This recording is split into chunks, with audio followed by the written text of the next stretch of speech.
Hello friends, welcome to जंगल जी के class. आज हम लोग इस वीडियो में सीटेट शिक्षक पात्रता परीक्षा के प्रीवियस के क्वेश्चन पेपर को हल करेंगे। 2011 से आज तक जितने भी ईवीएस पर्यावरण अध्ययन के प्रीवियस के क्वेश्चन पेपर पूछे गए हैं, सभी को सेट बाय सेट रिविजन करेंगे। दोस्तों, अगर आप लोग ईवीएस के प्रीवियस के जितने भी प्रश्न हैं सभी को अच्छे समझ कर हल कर लिया तो मेरा विश्वास मानिए आप लोग सीटेट में ईवीएस के प्रश्नों को बहुत ही आसानी से हल कर सकते हैं। तो आइए दोस्तों, आज हम लोग देखते हैं सेट 1 जो कि 26 जून 2011 को पूछे गए हैं। दोस्तों, अगर आप लोग सीटेट के कभी भी एग्जाम में बैठते हैं तो आप लोगों को ईवीएस के प्रश्न जो है वो भाग 3 61 से लेकर 90 तक के प्रश्नों में देखने को मिलते हैं। तो चलिए दोस्तों, एक एक करके हम लोग देखते हैं कि किस टाइप के प्रश्न पूछे जाते हैं। सबसे पहले देखते हैं दोस्तों हम लोग क्वेश्चन नंबर 61 को। चलिए दोस्तों, देखते हैं क्वेश्चन में क्या पूछा गया था। क्वेश्चन में 61 में पूछा गया था पर्यावरण अध्ययन के शिक्षक के रूप में आप बच्चों को चिड़ियाघर ले जाने की योजना बनाते हैं। पर्यावरण अध्ययन के शिक्षक के रूप में आप बच्चों को चिड़ियाघर ले जाने की योजना बनाते हैं। आप बच्चों को निम्नलिखित में से कौन सी गतिविधियां करने की अनुमति नहीं देंगे। आप बच्चों को कौन सी गतिविधियां करने की अनुमति नहीं देंगे। चलिए दोस्तों, एक एक ऑप्शन को देख लेते हैं। सबसे पहले पहला ऑप्शन दिया गया है चिड़ियाघर के जानवरों के लिए बहुत सारे खाने की सामग्री ले जाना। ये तो सबसे पहले हम लोग नहीं देंगे, क्योंकि कभी भी बाहर से कोई भी सामान चिड़ियाघर के जानवरों को नहीं दिया जाता है, इसलिए नेगेटिव हो जाएगा। चलिए आगे देख लेते हैं। दूसरा ऑप्शन में लिखा हुआ है चिड़ियाघर के विभिन्न जानवर कौन सा भोजन खाते हैं यह पता लगाना। ये हो सकता है कि हाँ, हाथी क्या खाते हैं, तो शेर क्या पसंद करते हैं, कौवे क्या पसंद करते हैं, हाँ ये हो सकता है। तीसरा ऑप्शन में लिखा हुआ है चिड़ियाघर में जिन जानवरों को वे देखें उनको फोटो एकत्रित करना। हाँ ये हो सकता है कि हाथी हम लोगों ने देखा है तो उसका फोटो एकत्रित कर सकते हैं। हाँ ये हो सकता है।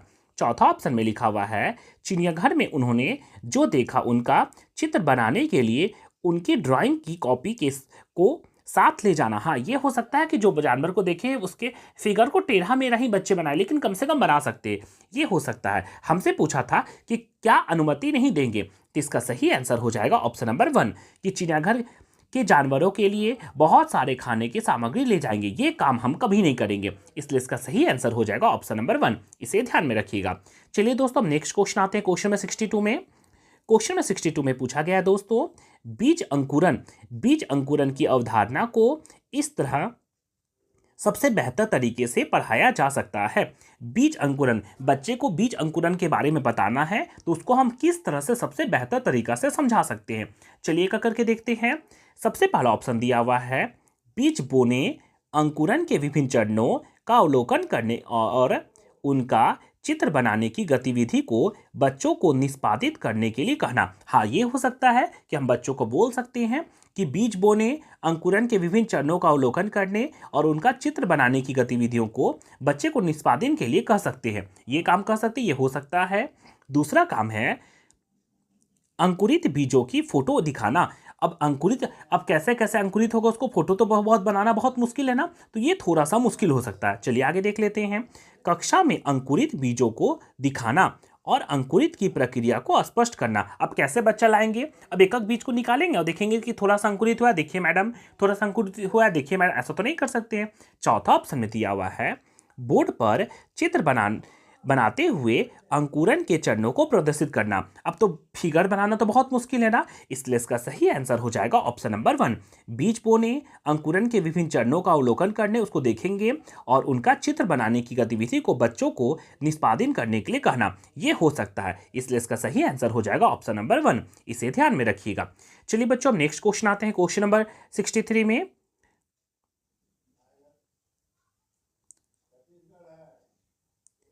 क्वेश्चन में 63 में पूछा गया बच्चों मीरा और दिव्या छोटी लड़कियां हैं। मीरा और दिव्या नाम की 2 लड़कियां हैं, वो छोटी लड़कियां हैं।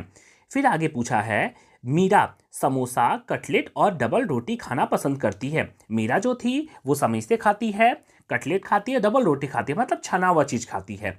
जबकि दिव्या ऐसा भोजन पसंद करती है जिसमें लौह तत्व की कमी हो, वो ऐसा भोजन करती है जिसमें लौह तत्व मतलब लोहे की कमी हो।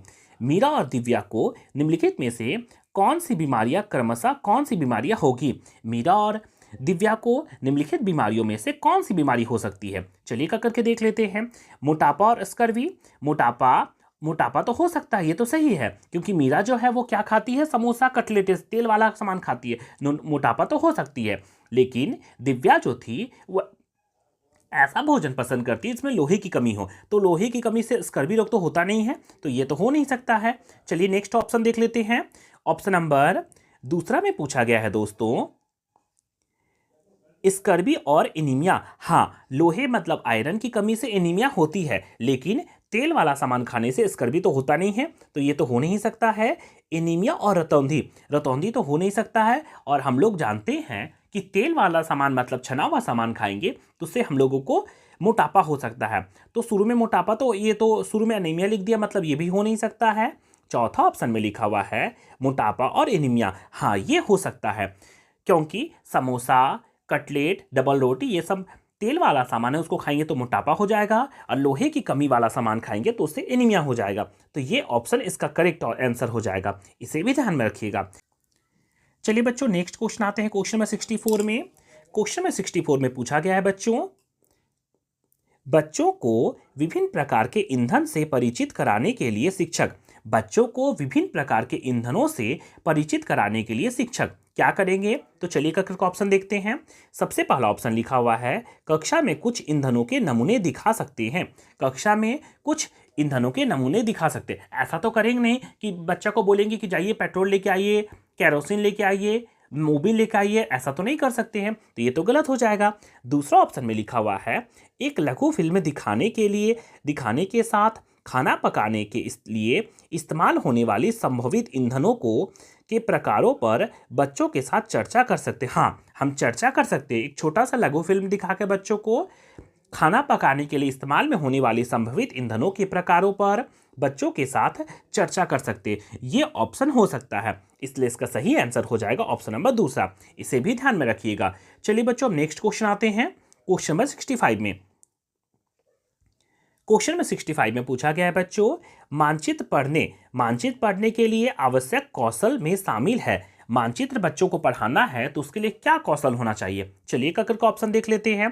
पहला ऑप्शन में लिखा हुआ है अभिव्यक्तात्मक योजनाओं को बाहर निकालने के लिए विलक्षण संप्रेषण कौशल। ये तो हो नहीं सकता है, क्योंकि मानचित्र वाला काम है तो इसमें तो होगा नहीं।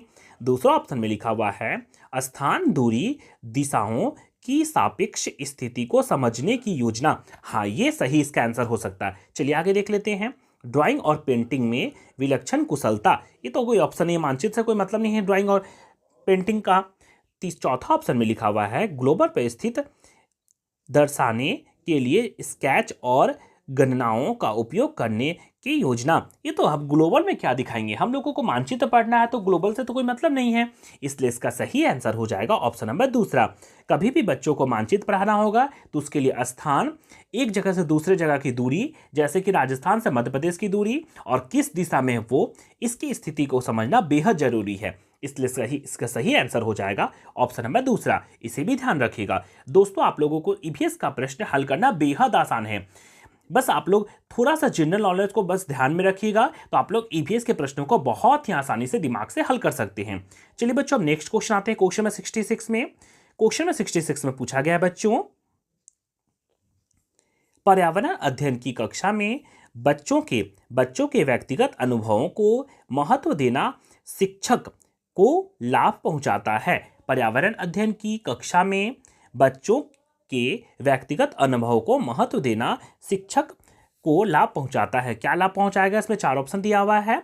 सबसे पहला ऑप्शन लिखा हुआ है विषय को बच्चों के अनुभव संसार से जोड़ने और विमर्श व सिखाने को बढ़ावा देने, ये हो सकता है। दूसरा ऑप्शन में लिखा हुआ है बच्चों उनकी ऊर्जा बचाने में, क्योंकि बच्चे बातचीत करना पसंद करते हैं। ये चलिए आगे देख लेते हैं। तीसरा ऑप्शन में लिखा हुआ है बच्चों के विशिष्ट अनुभवों को जानने में, बच्चों को विशिष्ट अनुभवों के जानने में। चौथा ऑप्शन में लिखा हुआ है बच्चों की भाषा और संप्रेषण कुशलता को सुधारने और परिमार्जित करने में। हमसे क्वेश्चन पूछा था कि पर्यावरण अध्ययन की कक्षा में बच्चों के व्यक्तिगत अनुभव को महत्व देना है, बच्चों के व्यक्तिगत महत्व को महत्व देना है में शिक्षक का क्या लाभ पहुंचाता है। तो इसका सही आंसर हो जाएगा ऑप्शन नंबर 1, विषयों को बच्चों के अनुभव संस्कार से जोड़ने। हम विषय को क्या करेंगे, बच्चों के अनुभव संस्कार से जोड़ने और विमर्श व सिखाने को बढ़ावा देने में। इसलिए इसका सही आंसर हो जाएगा ऑप्शन नंबर 1। कभी भी दोस्तों आप लोगों को ईवीएस का एग्जाम देने जाइएगा तो हमेशा ईवीएस के प्रीवियस जितने भी क्वेश्चन पूछे गए आज तक सभी को अच्छा से पढ़ के चल जाइएगा। मेरा विश्वास मानिए, आप लोग ईवीएस के एक भी प्रश्नों को गलत नहीं कीजिएगा। चलिए बच्चों, अब नेक्स्ट क्वेश्चन आते हैं क्वेश्चन नंबर 67 में। क्वेश्चन नंबर 67 में पूछा गया है बच्चों, यह देखा गया कि पाचन क्रिया की अपेक्षा आमाशय के अंदर अधिक तेजी से होती है, क्योंकि यह देखा गया कि पाचन क्रिया, जब हम लोग का पाचन क्रिया होती है तो बाहर की अपेक्षा आमाशय के अंदर में तेजी से होती है। कोई भी जो पाचन क्रिया होती है वो बाहर की अपेक्षा आमाशय, हम लोग का पेट के अंदर आमाशय है उसके अंदर तेजी से होती है। क्यों? पहला ऑप्शन में लिखा हुआ है पाचन रस जब आमाशय के बाहर रहते हैं तो निष्क्रिय हो जाते हैं, ऐसा तो कुछ ऐसा नहीं है। दूसरा ऑप्शन में लिखा हुआ है आमाशय के अंदर भोजन का मंथन होता है जिससे उसकी सतह आगे क्या लिखा हुआ है का क्षेत्रफल बढ़ जाता है और एंजाइम की क्रिया तेजी हो जाती है। ये हो सकता है। आगे देख लेते हैं। तीसरा ऑप्शन में लिखा हुआ है पाचक रस आमाशय के अंदर अम्लीय होते हैं जबकि बाहर में क्षारीय। ऐसा तो है ही नहीं कि आमाशय के अंदर तो अम्लीय होते हैं लेकिन बाहर में क्षारीय होते हैं, ऐसा तो हो नहीं सकता, ये तो होगा नहीं। चौथा ऑप्शन में लिखा हुआ है आमाशय के अंदर भोजन की उपस्थिति में पाचक रस का उत्पादन बहुत ज़्यादा होता है। ये भी हो नहीं सकता है। क्या बोला है इसमें कि आमाशय के अंदर में भोजन की उपस्थिति में पाचक रस का उत्पादन बहुत ज़्यादा होता है, ऐसा तो नहीं है कि पाचक रस का उत्पादन बहुत ज़्यादा होगा, ये तो हो नहीं सकता है। इसका सही आंसर हो जाएगा बच्चों ऑप्शन नंबर दूसरा। ऑप्शन नंबर दूसरा में था कि आमाशय के अंदर भोजन का मंथन होता है जिससे उसका सतही क्षेत्रफल बहुत अधिक बढ़ जाता है, इसलिए इसका सही आंसर हो जाएगा ऑप्शन नंबर दूसरा। इसे भी ध्यान में रखिएगा। चलिए बच्चों, अब नेक्स्ट क्वेश्चन आते हैं हम लोग क्वेश्चन नंबर 68 में। क्वेश्चन नंबर 68 में पूछा गया है बच्चों, निम्नलिखित कथनों में से कौन सा प्राथमिक स्तर पर पर्यावरण अध्ययन पढ़ाने का उद्देश्य नहीं है। निम्नलिखित में से कौन सा कथन प्राथमिक स्तर पर पर्यावरण अध्ययन पढ़ाने का उद्देश्य नहीं, पर्यावरण जो अध्ययन है उसको पढ़ाने का उद्देश्य ही नहीं है।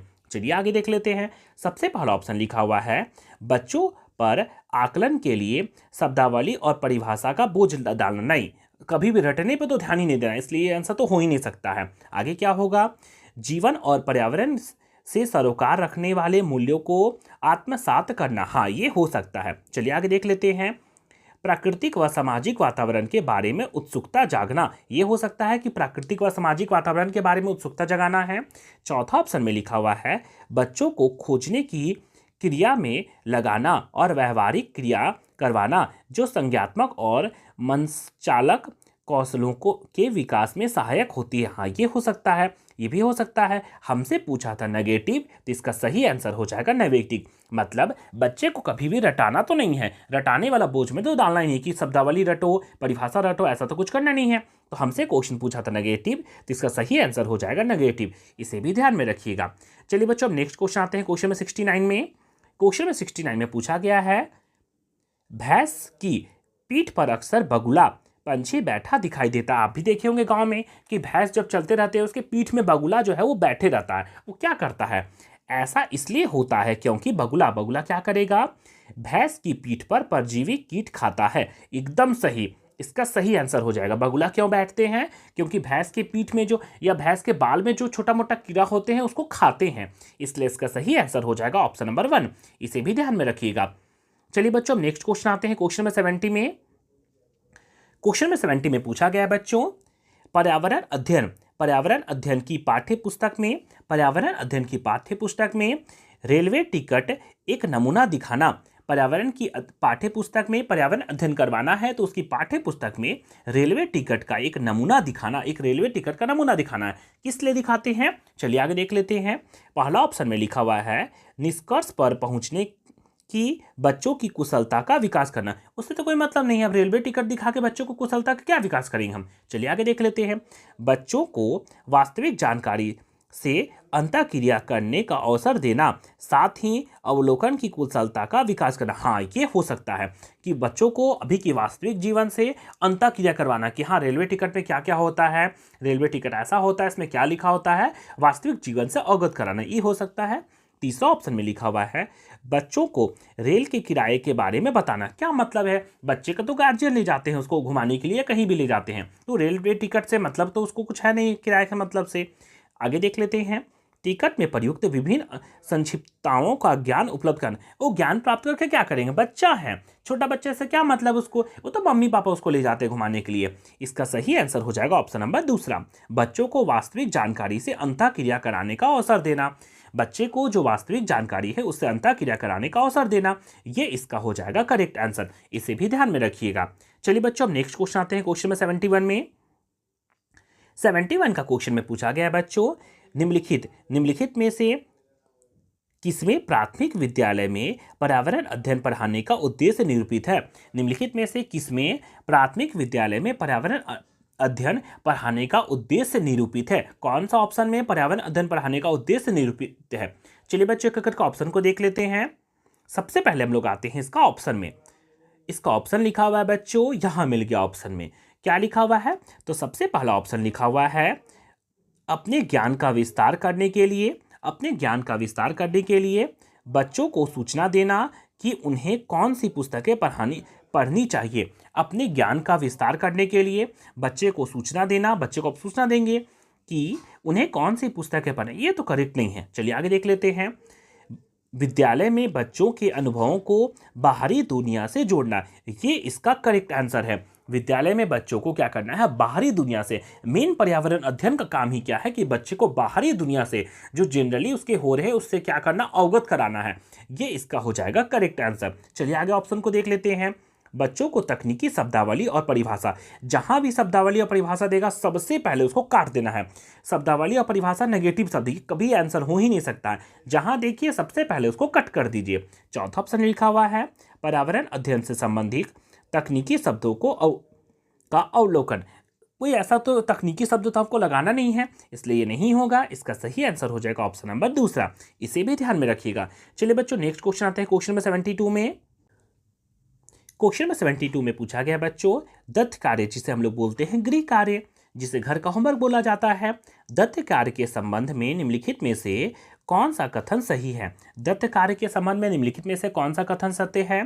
पहला ऑप्शन में लिखा हुआ है दत्त कार्य बच्चों को सूचना खोजने, अपने विचारों का निर्माण करने और उन्हें उच्चारित करने का अवसर प्रदान करता है। हाँ, ये हो सकता है कि बच्चा को कुछ होमवर्क दिए तो बच्चा घर में जाकर उसको खोजेगा कुछ उसके बारे में, ये तो हो सकता है। चलिए आगे देख लेते हैं। दत्त कार्य अभिभावक भाइयों या बहनों द्वारा अपनी क्षमता मतलब कटकुट, अब उसको क्षमता थोड़ी ना दिखाना है कि बच्चा को देखिए हम ऐसा हल करते हैं, देखिए पापा हम ऐसा हल करते हैं, ऐसा तो बोलेंगे नहीं, उसको क्षमता तो दिखाना नहीं है। तीसरा ऑप्शन में लिखा हुआ है प्रतिदिन विविध और अभ्यास कराने के लिए कक्षा कार्य और फिर गृह कार्य के रूप में दत्त कार्य देने की आवश्यकता है। ऐसा तो जरूरी नहीं है, कहीं तो लिखा नहीं गया है कि बच्चा को दत्त कार्य देना बहुत जरूरी है। चौथा ऑप्शन में लिखा हुआ है दत्त कार्य, क्या लिखा हुआ है चौथा ऑप्शन में, चौथा ऑप्शन में लिखा हुआ है दत्त कार्य आकलन का एकमात्र सही तरीका है। ऐसा तो नहीं है कि जब भी बच्चा को जांचना होगा तो उसमें दत्त कार्य ही एकमात्र वाला शब्द देखिए तो सबसे पहले इसको कट कर दीजिए, इसलिए इसका सही आंसर हो जाएगा ऑप्शन नंबर 1, इसे भी ध्यान में रखिएगा। बच्चों इससे पिछले वाले वीडियो में हम लोगों ने CDP के प्रीवियस जितने भी क्वेश्चन है उसको सेट बाय सेट रिवीजन कर रहे हैं। अगर आप लोगों ने नहीं देखा है तो प्लीज़ उन्हें जरूर जाकर देखें, जिसका लिंक मैं आप लोगों को डिस्क्रिप्शन में डाल दूंगा। तो चलिए बच्चों अब नेक्स्ट क्वेश्चन आते हैं। क्वेश्चन नंबर 73 में पर्यावरण क्या बोला है कि पर्यावरण अध्ययन की कक्षा में सरल प्रयोग निर्देशन किए जा सकते हैं। पर्यावरण अध्ययन की कक्षा में सरल प्रयोग, साधारण सा प्रयोग और निर्देशन किए जा सकते हैं। ठीक है, आगे क्या बोला है, इसमें 4 ऑप्शन दिया हुआ है। पहला ऑप्शन में लिखा हुआ है बच्चों द्वारा पूछे गए प्रश्नों पर आधारित विचारों पर चर्चा करने, अवलोकनों को दर्ज करने और उनका विश्लेषण करने के लिए पर्यावरण अध्ययन की कक्षा में सरल प्रयोग और निर्देश किए जाते हैं। क्यों किए जाते हैं? तो इसमें क्या बोला है कि बच्चों द्वारा पूछे गए प्रश्न पर आधारित विचारों पर चर्चा करने, अवलोकन को दर्ज करने और उनका विश्लेषण करने के लिए ये हो सकता है। चलिए आगे देख लेते हैं। दूसरा ऑप्शन में लिखा हुआ है कक्षा में अनुशासन। अनुशासन तो अनुशासित कर देना, मतलब उसको काट देना है। अनुशासन जो है वो नेगेटिव शब्द है, इसे हमेशा ध्यान में रखिएगा। चलिए बच्चों, तीसरा ऑप्शन में लिखा हुआ है बच्चों को स्वयं सीखने के योग्य बनाने और अवलोकन कौशल को पैना करने के लिए। एकदम सही, बच्चे को स्वयं सीखने के लिए, ज़्यादा से ज़्यादा हम बच्चे को स्वयं सीखने पर जोर देंगे कि बच्चे अपने से करे और अपने से कुछ ना कुछ सीखे। इसलिए इसका सही आंसर हो जाएगा ऑप्शन नंबर तीसरा, इसे भी ध्यान में रखिएगा। चलिए बच्चों, नेक्स्ट क्वेश्चन आते हैं क्वेश्चन में 74 में। क्वेश्चन में 74 में पूछा गया है बच्चों, दुर्गा दुर्गा एक गांव में रहती है और लकड़ी या गोबर के उपलों का ईंधन इस्तेमाल करते हुए चूल्हों पर खाना पकाती है। वो क्या करती है? लकड़ी और गोबर का इस्तेमाल करते हुए चूल्हों पर खाना पकाती है। पिछले 3 महीनों से उसे तेज खांसी आ रही है। अब बार बार खाना बना रही है चूल्हा पे तो उसका धुआं तो निकलेगा ही। उसे क्या है, उसको 3-4 महीने से तेज खांसी आ रही है। इसका कारण हो सकता है, क्या कारण हो सकता है? जलते हुए ईंधन के धुएं से उसे एलर्जी हो सकती। नहीं, एलर्जी तो नहीं होगा, बाकी दिन तो वो खाना बना ही रही थी ना। 2-3 महीना से ऐसा दिक्कत है तो ये तो हो नहीं सकता है, इसलिए इसको काट देते हैं। चलिए बच्चों, नेक्स्ट ऑप्शन देख लेते हैं। ऑप्शन में दूसरा में लिखा हुआ बच्चों, उसकी झोपड़ी के अंदर और बाहर प्रदूषण और वृद्धावस्था है। ऐसा तो कुछ है नहीं, इसलिए इसको ये तो हो नहीं सकता है, इसलिए इसको काट देते हैं।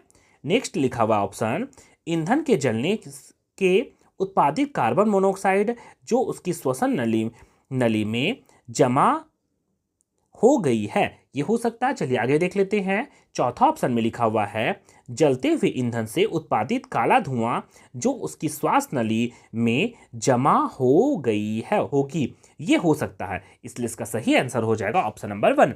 उसको 2-3 महीना से बहुत खांसी हो रही है तो क्या हो सकता है कि जलते हुए ईंधन के उत्पादित काला धुआं जो है जो उसकी श्वास नली में जाकर जमा हो गई, ये इसका हो जाएगा करेक्ट आंसर। इसे भी ध्यान में रखिएगा। चलिए बच्चों, अब नेक्स्ट क्वेश्चन आते हैं क्वेश्चन में 75 में। दोस्तों, आप लोगों के ईवीएस के प्रश्न जो है बहुत ही आसान आते हैं, बस आप लोग उसको अच्छा समझ कर अगर पढ़िएगा तो आप लोग उसके हर एक प्रश्न को बहुत ही आसानी से हल कर सकते हैं। चलिए बच्चों, नेक्स्ट क्वेश्चन 75 देखते हैं। दोपहर के भोजन अवकाश के बाद पर्यावरण अध्ययन पढ़ाने समय आप यह पाते हैं कि बच्चे पाठ में रुचि नहीं ले रहे हैं, आप क्या करेंगे? दोपहर में लंच टाइम होता है ना, उसके बाद जैसे ही पर्यावरण अध्ययन का क्लास हुआ तो आप देखें कि क्लास में बच्चे जो है वो रुचि नहीं ले रहे हैं। इसका क्या कारण हो सकता है? पहला ऑप्शन में लिखा हुआ है बच्चे को बाहर मैदान में खेलने के लिए ले जाएंगे। ऐसा तो नहीं है, अभी तुरंत लंच हुआ है फिर उसको बोलेंगे चलो बच्चे खेलने, ऐसा नहीं होगा। बच्चों को कहेंगे कि डेस्क पर सिर रखकर आराम करे, ऐसा तो नहीं है। वो थोड़ी ना बोल रहे कि सिर दर्द दे रहा है हमको, ऐसा तो हो नहीं सकता। इसलिए ये भी ऑप्शन गलत है, ये भी ऑप्शन गलत है। तीसरा ऑप्शन में लिखा हुआ है पाठ को रोचक बनाने के लिए बहुआयामी बहुबुद्धि पर आधारित दृश्य श्रव्य सामग्री का प्रयोग करेंगे। ये हो सकता है कि पाठ में बच्चे को और रोचक बनाने के लिए बहुआयामी बुद्धि पर आधारित दृश्य श्रव्य सामग्री का प्रयोग करेंगे, ये तो हो सकता है। चलिए नेक्स्ट ऑप्शन देख लेते हैं। चौथा ऑप्शन में लिखा हुआ है प्रकरण को तुरंत बदल देंगे। हम जो पढ़ा रहे हैं उसको तो ऐसा तो ना कि अब सब्जेक्ट जो रहेगा वही करेंगे, ऐसा नहीं कि उसको तुरंत बदल देंगे। इसलिए सही आंसर हो जाएगा ऑप्शन नंबर तीसरा, इसे भी ध्यान में रखिएगा। चलिए बच्चों, नेक्स्ट क्वेश्चन आते हैं क्वेश्चन में 76 में। क्वेश्चन में 76 में पूछा गया बच्चों, एक विद्यालय ने राजस्थान के लिए कक्षा 5 के बच्चों को शैक्षणिक भ्रमण की योजना बनाई। एक विद्यालय जो है वो राजस्थान जाने के लिए बच्चे को शैक्षणिक भ्रमण की योजना बनाई। भ्रमण के दौरान बच्चों से आपकी क्या अपेक्षा रहेगी? भ्रमण के दौरान बच्चों से आपकी क्या अपेक्षा रहेगी? पहला ऑप्शन देख लेते हैं। यदि उनके कोई प्रश्न हो तो उन्हें दर्ज कर लेनी चाहिए और घर पहुंचने के बाद अभिभावक से उन्हें पूछना चाहिए। ऐसा तो हो सकता है। चलिए आगे देख लेते हैं। और सटीक आंसर इसका, चीज़ों के बारे में बिना कोई प्रश्न पूछे सभी का अवलोकन करना चाहिए, ये हो सकता है। चलिए आगे देख लेते हैं। उन्हें आनंद उठाना चाहिए। चौथा ऑप्शन में लिखा हुआ है उन्हें ध्यान से अवलोकन करना चाहिए, टिप्पणियां दर्ज करनी चाहिए और बाकी बच्चों और शिक्षक के साथ अपने अवलोकन को बांटना चाहिए। ये इसका सही आंसर हो जाएगा ऑप्शन नंबर 4, इसे भी ध्यान में रखिएगा। चलिए बच्चों, नेक्स्ट क्वेश्चन आते हैं क्वेश्चन में 77 में। क्वेश्चन में 77 में पूछा गया है बच्चों, रीना रीना अपने घर पर कूड़ा कूड़ा कूड़ा नीचे दर्शाए तरीके से दो ढेरियों में अलग करती है। रीना ने दो ढेरियों में कूड़े निम्न आधार पर अलग किए। कभी भी आप लोग देखे होंगे तो लिखा रहता है ना, एक गीला कचरा, सूखा कचरा। कचरे उठाने वाले कभी भी आते हैं तो अब हमेशा दो भाग में बटा रहता है, एक गीला कचरा, एक सूखा कचरा। तो इसमें क्या बोल रहा है, रीना ने दो ढेरियों में कूड़े निम्न आधार पर अलग किए। सबसे पहले में क्या किए, केले के छिलके, सब्जियों के छिलके, सूखी पत्तियां, अखबार, ये सब जितने भी चीज़ हैं वो अपघटित होने वाले हैं। और क्या बोल रहा है, चलिए दूसरा देख लेते हैं। दूसरे भाग में उसने क्या की, तो वह की है जेम की बोतल, सॉस की बोतल, उपयोग में लाई गई टूथपेस्ट ट्यूब, प्लास्टिक के खिलौने जो कभी नहीं गलने वाले हैं। चलिए आगे देख लेते हैं ऐसा क्यों की वो। तो इसमें 4 ऑप्शन दिया हुआ है। पहला ऑप्शन में लिखा हुआ है घरेलू कचरा, औद्योगिक कचरा, ऐसा तो हो नहीं सकता, सब तो घरेलू कचरा था। दूसरा ऑप्शन में लिखा हुआ दुर्गंध रहित, दोनों तो दुर्गंध ही फैलाएंगे, केले का छिलका हो या फिर टूथपेस्ट या प्लास्टिक के कोई खिलौने हैं या फिर सॉस हो, ये तो भी तो दुर्गंध वाला, ऐसा तो कुछ होगा नहीं। अपघटित होने वाले और अपघटित नहीं होने वाले, ये एकदम सही है। हम क्या करेंगे, जो जमीन के अंदर अपघटित हो जाते हैं उसको अलग रख देंगे, जो जमीन के अंदर अपघटित नहीं होते उन्हें अलग रख देंगे। इसलिए इसका सही आंसर हो जाएगा ऑप्शन नंबर तीसरा। इसे भी ध्यान में रखिएगा। चलिए बच्चों, नेक्स्ट क्वेश्चन आते हैं क्वेश्चन नंबर 78 में। क्वेश्चन नंबर 78 में लिखा हुआ है बच्चों, किसके किसके नेतृत्व में चिपको आंदोलन को बल दिया गया। किसके नेतृत्व में चिपको आंदोलन को बल दिया गया। ये दोस्तों वेरी इंपॉर्टेंट टॉपिक है। इस तरह से हर बार क्वेश्चन एक पूछे जाते हैं। इसमें क्या पूछा है कि किसके नेतृत्व में चिपको आंदोलन को बल दिया गया। 4 ऑप्शन दिया हुआ है। पहला ऑप्शन में लिखा हुआ है A.K. बनर्जी, दूसरा ऑप्शन में लिखा हुआ है सुंदरलाल बहुगुणा, तीसरा ऑप्शन में लिखा हुआ अमृता देवी बिश्नोई और चौथा ऑप्शन में लिखा हुआ है मेधा पाटेकर। इसका सही आंसर हो जाएगा ऑप्शन नंबर दूसरा, सुंदरलाल बहुगुणा। चिपको आंदोलन किसके नेतृत्व में बल दिया गया, तो सुंदरलाल बहुगुणा के नेतृत्व में बल दिया गया। इसे भी ध्यान में रखिएगा। चलिए बच्चों, नेक्स्ट क्वेश्चन आते हैं क्वेश्चन नंबर 79 में। क्वेश्चन नंबर 79 में पूछा गया था बच्चों, विटामिन ऐसा पदार्थ है, विटामिन तो आप देखे होंगे, विटामिन जो हम लोग खाते हैं। विटामिन एक ऐसा पदार्थ है जो जानने रोगों से बचाव के लिए बहुत थोड़ा मात्रा में आवश्यक है। हीनता जन्य रोगों के लिए बहुत थोड़ा मात्रा में आवश्यक है। ये हो सकता है हमारी उपापचय दर बढ़ाकर भार में कमी, विटामिन से भार में कोई कमी तो ऐसा जरूरी नहीं, तो होगा ही नहीं। तीसरा ऑप्शन में लिखा हुआ है स्वस्थ रहने के लिए दवाई के रूप में लिया जाता है। अब ऐसा थोड़ी ना कि हम विटामिन का गोली सब दिन लेंगे, ये तो गलत है। चौथा ऑप्शन में लिखा हुआ है पेशियों का विकास करने में हमें ताकतवर बनाने के लिए ताकतवर काटकुट, विटामिन से कोई ताकतवर थोड़ा ना बनता है। इसलिए सही आंसर हो जाएगा ऑप्शन नंबर 1, हीनताजन्य रोगों से बचाव के लिए बहुत थोड़ा मात्रा में हम लोग लेते हैं क्या, विटामिन। इसलिए से ध्यान में रखिएगा। चलिए बच्चों, नेक्स्ट क्वेश्चन आते हैं क्वेश्चन 80 में। क्वेश्चन 80 में पूछा गया है बच्चों, ग्रामीण क्षेत्रों में गाय के गोबर से झोपड़ी की दीवारों और फर्श को लीपा जाता है। आपने देखे होंगे, आप लोग अगर गांव से बिलोंग करते होंगे तो बहुत सारे घर में देखे होंगे कि महिलाएं जो हैं वो गोबर से झोपड़ी को अपने और दीवार के फर्श को निपती है। क्यों निपती है, चलिए आगे देख लेते हैं।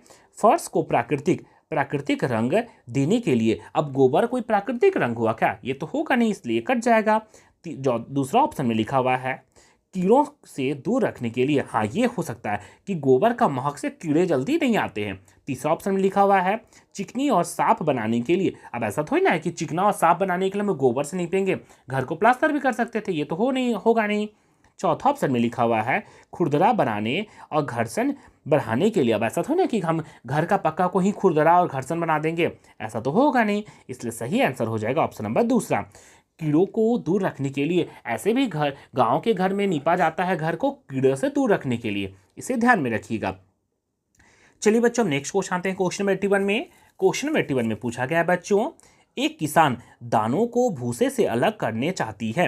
एक किसान जो है वो दानों को क्या करती है, भूसे से अलग करना चाहती है।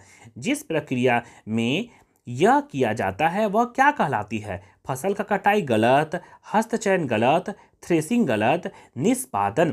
कभी भी दानों को भूसा से अलग करना होगा तो उसे बोला जाता है निष्पादन। इसे ध्यान रखिएगा। हर बार बच्चों आप लोगों को फसल से एक क्वेश्चन जरूर पूछे जाते हैं। फसल टॉपिक को आप लोग बहुत अच्छा से कीजिएगा, इसे ध्यान में रखिएगा। चलिए बच्चों, नेक्स्ट क्वेश्चन आते हैं। नेक्स्ट क्वेश्चन बच्चों हम लोग देखते हैं क्वेश्चन नंबर 82 में। क्वेश्चन 82 में पूछा गया है बच्चों, पर्यावरण अध्ययन की पाठ्य पुस्तक में पहेलियां शामिल करने का निम्नलिखित में से कौन सा उद्देश्य नहीं है। पाठ्य पुस्तक में पहेलियां शामिल करने का निम्नलिखित में से कौन सा उद्देश्य नहीं है। और कभी भी बच्चों सीटेट का कोई भी क्वेश्चन अगर आएगा तो उसको ध्यान से क्वेश्चन को पढ़िएगा। कभी कभी नेगेटिव पूछा रहता है, आप लोग उसको पॉजिटिव में पढ़ देते हैं। जैसे कि इस क्वेश्चन में पूछा है ना कि कौन सा उद्देश्य नहीं है, आप लोग जल्दी में पढ़ लेते हैं कि कौन सा उद्देश्य है। इसलिए कभी भी सीटेट का कोई भी क्वेश्चन को हल कीजिएगा, चाहे वो मैथ हो, साइंस हो, सीडीपी हो या फिर ईवीएस हो या फिर हिंदी हो, उसको क्वेश्चन को बहुत आराम से पढ़िएगा और ऑप्शन को भी ध्यान दीजिएगा, क्योंकि ऑप्शन से यहाँ पर आराम से छाट के आंसर को निकाल सकते हैं। चलिए बच्चों नेक्स्ट क्वेश्चन आते लेते हैं। क्वेश्चन में हमसे पूछा था इसमें कि पर्यावरण अध्ययन की पाठ्य पुस्तक में पहेली शामिल करने का निम्नलिखित में से कौन सा उद्देश्य नहीं है। पहला ऑप्शन में लिखा हुआ है बच्चों के मस्तिष्क को भ्रमित करना और उन्हें इस भ्रम का आनंद उठाने देना। ये हो सकता है। चलिए आगे देख लेते हैं। दूसरा ऑप्शन में लिखा हुआ है बच्चों सृजनात्मक चिंतन की योग्यता और उत्सुकता का विकास करना। हाँ, सृजनात्मक चिंतन मतलब उसको थिंकिंग मतलब सोचने पे ज़्यादा जोर देना। पहली रहेगा तो सोचने पे ज़्यादा देंगे, हाँ ये हो सकता है। बच्चों को आलोचनात्मक चिंतन और चिंतन शक्ति विकसित करना, ये भी हो सकता है। तीसरा ऑप्शन हो गया। चौथा ऑप्शन में लिखा हुआ है बच्चों में तर्कन शक्ति का विकास, तर्क शक्ति मतलब सोचने वाला शक्ति, ये भी हो सकता है। इसका मतलब इसका सही आंसर हो जाएगा ऑप्शन नंबर 1। अब देखिए आप लोग ऑप्शन से ही बहुत आसानी से पढ़ के ऑप्शन से आंसर कुछ हट सकते हैं। सभी तो करेक्ट लगा, लेकिन भ्रमित हो ना करेंगे बच्चे को, ऐसा तो हो नहीं सकता है। इसलिए इसका सही आंसर हो जाएगा ऑप्शन नंबर 1, इसे ध्यान में रखिएगा। चलिए बच्चों नेक्स्ट क्वेश्चन आते हैं क्वेश्चन 83 में। क्वेश्चन 83 में पूछा गया है बच्चों एक पुरुष जिसका रक्त O है, एक पुरुष है जिसका रक्त O है, O को बोला जाता है सर्वदाता। वो किसी को ब्लड दे सकते हैं। एक A रक्त वाला स्त्री से शादी करता है, ए रक्त वाला स्त्री से वो शादी कर लेता है। उसके पहले बच्चे के रक्त समूह ओ होने की संभावना क्या है। तो ये 50-50 है, हो भी सकता है नहीं भी हो सकता, ये 50-50 है। ऐसा तो है ना 25% ऐसा कुछ नहीं है, कभी हो सकता है या नहीं होगा। इसलिए इसका सही आंसर हो जाएगा 50%, इसे ध्यान में रखिएगा। चलिए बच्चों नेक्स्ट क्वेश्चन आते हैं क्वेश्चन 84 में। क्वेश्चन 84 में पूछा गया बच्चों टूटता तारा उल्का जिसे बोला जाता है उल्का। आप लोग ने कभी बचपन में अगर देखा होगा तो ठीक है, नहीं तो आप उसको पढ़ के भी समझ सकते हैं। उल्का तारा पहला ऑप्शन में लिखा हुआ है उल्काप जो पृथ्वी के वायुमंडल में प्रवेश करते ही आग पकड़ लेती है। हाँ, उल्का पिंड है या फिर टूटता तारा जो है वो कभी भी नीचे गिरता है तो वो गिरते गिरते आग पकड़ लेती है और रास्ते में जलकर भस्म हो जाती है, ये हो सकता है। चलिए आगे देख लेते हैं। एक समान गति से चलने वाला तारा है, ऐसा तो नहीं है कोई तारा थोड़ी ना चलने वाला। एक चमकता पिंड जो वायुमंडल में एक समान गति से चलता, वो हमेशा नहीं चलता, ये तो होगा नहीं। चौथा ऑप्शन में लिखा हुआ एक तारा जिसके एक सिरे पर पूंछ होता है। अब ऐसा तो है नहीं कि एक सिरे पर पूंछ होगा, तो इसका सही आंसर हो जाएगा बच्चों ऑप्शन नंबर 1 उल्का जो पृथ्वी के वायुमंडल में प्रवेश करते ही आग पकड़ लेती है और जल जाती है। इसलिए इसका सही आंसर हो जाएगा ऑप्शन नंबर 1, इसे ध्यान में रखिएगा। चलिए बच्चों नेक्स्ट क्वेश्चन आते हैं क्वेश्चन 85 में। क्वेश्चन 85 में पूछा गया है बच्चों क्वथन जिसे बोलते हैं उबलना और वाष्पीकरण में अंतर है। क्या अंतर है? क्वथन मतलब उबलना और वाष्पीकरण में क्या अंतर है? पहला ऑप्शन लिखा हुआ है क्वथन से द्रव्यमान का आयतन कम हो जाता है जबकि वाष्पीकरण में नहीं, ऐसा नहीं, ये तो हो नहीं सकता है। दूसरा ऑप्शन में लिखा हुआ है क्वथन में द्रव्यमान से वाष्प में परिवर्तन देखा जा सकता है जबकि वाष्पीकरण में देखा नहीं जा सकता, ऐसा तो होगा नहीं। तीसरा ऑप्शन में लिखा हुआ है क्वथन से जल की अवस्था बदल जाती है जबकि वाष्पीकरण में नहीं, ऐसा तो नहीं है कि क्वथन में जल की अवस्था बदल जाती है। चौथा ऑप्शन में लिखा हुआ है वाष्पीकरण किसी भी तापमान पर हो सकता है जबकि क्वथन नहीं होता। एकदम सही, वाष्पीकरण जो है वो किसी भी तापमान पर हो सकता है लेकिन उबलना जो है वो हर तापमान पर नहीं हो सकता है। इसलिए इसका सही आंसर हो जाएगा ऑप्शन नंबर 4, इसे ध्यान में रखिएगा। चलिए बच्चों नेक्स्ट क्वेश्चन आते हैं क्वेश्चन नंबर 86 में। क्वेश्चन 86 में पूछा गया है बच्चों, प्राथमिक स्तर आकलन में शामिल होना चाहिए। प्राथमिक स्तर पर आकलन में क्या शामिल होना चाहिए? पहला ऑप्शन में लिखा हुआ है अर्धवार्षिक और वार्षिक के अंत में वार्षिक परीक्षाएं।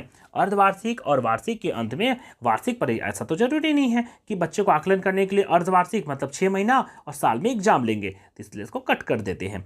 दूसरा ऑप्शन में लिखा हुआ है छोटे बच्चे को उत्तीर्ण अथवा अनुत्तीर्ण की श्रेणी, उत्तीर्ण अनुत्तीर्ण में तो बांटना ही नहीं, इसलिए सबसे पहले इसको कट। तीसरा ऑप्शन लिखा हुआ है शिक्षकों द्वारा सतत और असंरचनात्मक तरीके से किए गए अवलोकन को बच्चों और अभिभावक के साथ बांटना, एकदम सही। बच्चे और अभिभावक के साथ उसके जो अवलोकन हो रहे हैं उसको बांटेंगे, एकदम सही। इसका सही आंसर हो जाएगा ऑप्शन नंबर तीसरा, इसे ध्यान में रखिएगा। चलिए बच्चों, अब नेक्स्ट क्वेश्चन आते हैं हम लोग क्वेश्चन नंबर 87 में। क्वेश्चन 87 में पूछा गया बच्चों, नींबू साधारण पानी में डूब जाता है। नींबू जो है वो साधारण पानी में डूब जाएगा, लेकिन नमकीन पानी में तैरता रहता है। आप ये लोग प्रैक्टिकल भी कर सकते हैं। एक नमक वाला पानी लीजिए, एक सादा पानी लीजिए। सादा पानी में नींबू डूब जाता है, लेकिन नमक वाला पानी में वो तैरते रहता है, ऐसा क्यों? पहला ऑप्शन में लिखा हुआ है नींबू का घनत्व नमकीन पानी में अधिक हो जाता है। नींबू का जो घनत्व है वो नमकीन पानी में अधिक हो जाता है। चलिए आगे देख लेते हैं ऑप्शन को। दूसरा ऑप्शन में लिखा हुआ है नींबू का घनत्व नमकीन पानी में कम हो जाता है। पहला ऑप्शन में बोला था कि नींबू का घनत्व नमकीन पानी में अधिक हो जाता है, नींबू का घनत्व नमकीन पानी में कम हो जाता है। तीसरा ऑप्शन में लिखा हुआ है नमकीन पानी का घनत्व साधारण पानी के घनत्व से अधिक होता है, एकदम सही। नमकीन पानी का जो घनत्व होता है वो साधारण पानी के घनत्व से अधिक होता है। नमकीन पानी का घनत्व साधारण पानी के घनत्व से अधिक होता है, ये इसका हो जाएगा करेक्ट आंसर, इसे ध्यान में रखिएगा। चलिए बच्चों, नेक्स्ट क्वेश्चन आते हैं क्वेश्चन 88 में। क्वेश्चन 88 में पूछा गया बच्चों, पके हुए चावल रेफ्रिजरेटर में अपेक्षाकृत लंबे समय तक परीक्षित किए जा सकते हैं, क्योंकि आप लोग देखे होंगे कोई भी चावल हो या आटा साना हो या कोई भी सामान हो, रेफ्रिजरेटर मतलब फ्रिज में रखा जाता है तो बहुत दिन तक टिके रहते हैं, ऐसा क्यों? कम तापमान पर भोजन का नमी तत्व घट जाता है, ऐसा तो नहीं है नमी तत्व घटेगा।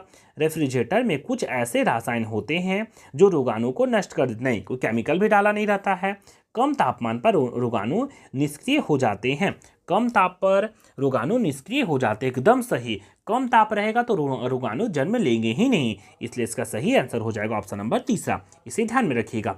चलिए बच्चों, 2 क्वेश्चन और देख लेते हैं हम लोग जल्दी सा। क्वेश्चन 89 में पूछा गया बच्चों, रक्त की जांच, क्या बोल रहा है क्वेश्चन में? रक्त की जांच द्वारा किसकी उपस्थिति, नेक्स्ट क्वेश्चन बच्चों अब हम लोग आते हैं क्वेश्चन में 89 में। क्वेश्चन में 89 में पूछा गया बच्चों, रक्त की जांच द्वारा किसकी उपस्थिति मलेरिया की पहचान होती है। ये बच्चों वेरी वेरी इंपॉर्टेंट टॉपिक है, हमेशा बीमारी से क्वेश्चन हर बार पूछे जाते हैं। क्वेश्चन में पूछा है कि रक्त की जांच द्वारा किसकी उपस्थिति होने पर मलेरिया की पहचान हो जाएगी। पहला ऑप्शन में लिखा हुआ है लाल रक्त कोशिका में मच्छर के अंडे। दूसरा ऑप्शन में लिखा हुआ लाल रक्त कोशिका में मच्छर के अंडे थोड़ी ना खोजेंगे। दूसरा ऑप्शन में लिखा हुआ है लाल रक्त कोशिका में मलेरिया परजीवी प्लाज्मोडियम, एकदम सही। मच्छर के काटने से मलेरिया होता है, किसके कारण? प्लाज्मोडियम, मतलब इसका सही आंसर हो जाएगा ऑप्शन नंबर दूसरा। लाल रक्त कोशिका में मलेरिया परजीवी जिसको बोलते हैं प्लाज्मोडियम, लाल रक्त कोशिका में मलेरिया परजीवी होने के कारण आराम से हम लोग पता कर सकते हैं कि क्या हो गया है, कौन सा बीमारी, मलेरिया हो गया है, इसलिए इसे ध्यान में रखिएगा। चलिए बच्चों, नेक्स्ट क्वेश्चन आते हैं जो कि हम लोगों का लास्ट क्वेश्चन होगा, क्वेश्चन में 19। क्वेश्चन में 19 में पूछा गया बच्चों, पर्यावरण अध्ययन की कक्षा में अवधारणाओं को स्पष्ट करने के लिए कविताओं और कहानियां कथन का प्रयोग किया जाता है। पर्यावरण अध्ययन क्लास लेना है तो उसमें कक्षा में अवधारणाओं को स्पष्ट करने के लिए कविताओं और कहानियों का कथन का प्रयोग किया जाता है। 4 ऑप्शन दिया हुआ है, बच्चों में विद्यमान भविष्य भाषित एवं सांस्कृतिक विविधताओं को ध्यान में रखना। चलिए आगे देख लेते हैं दूसरा ऑप्शन में। दूसरा ऑप्शन में लिखा हुआ है उचित दिशा में बच्चों की ऊर्जा को संकेंद्रित करना। अब बच्चों के दिशा को बदलना होगा, मतलब उसके माइंड को बदलना होगा, तो हम कहानी और हम कविता सुनाएंगे, ऐसा तो हो नहीं सकता, इसलिए तो होगा नहीं। पाठ को आनंदमय और रोचक बनाने में मदद करना। अब आनंदमय बनाना होगा तो थोड़ी ना कहानी बताने लगेंगे बीच बीच में बच्चा को, ऐसा तो है नहीं। चौथा ऑप्शन में लिखा हुआ है स्थानीय एवं विश्व स्तर पर संसार की प्रकृति को खोजने और कल्पना करने की योजना का विकास करने के लिए, एकदम सही। बच्चे को खोजने पर ज़्यादा बल दिया जाता है, इसलिए इसका सही आंसर हो जाएगा ऑप्शन नंबर 4, इसे ध्यान में रखिएगा। इस तरह से बच्चों आज हम लोगों ने ईवीएस के टोटल 30 क्वेश्चन कंप्लीट कर लिए, जो कि आप लोगों के भाग 3 61 से लेकर 90 तक पूछे जाते हैं। इस तरह से बच्चों आप लोग अगर set by set previous question paper को अच्छा से कंप्लीट कर लेते हैं तो मेरा विश्वास मानिए आप लोग सीटेट के ईवीएस के एक भी प्रश्न को गलती नहीं करेंगे। ईवीएस के सेट 2 के लिए बच्चों मेरे चैनल को लाइक शेयर और सब्सक्राइब करके जरूर रखें। धन्यवाद।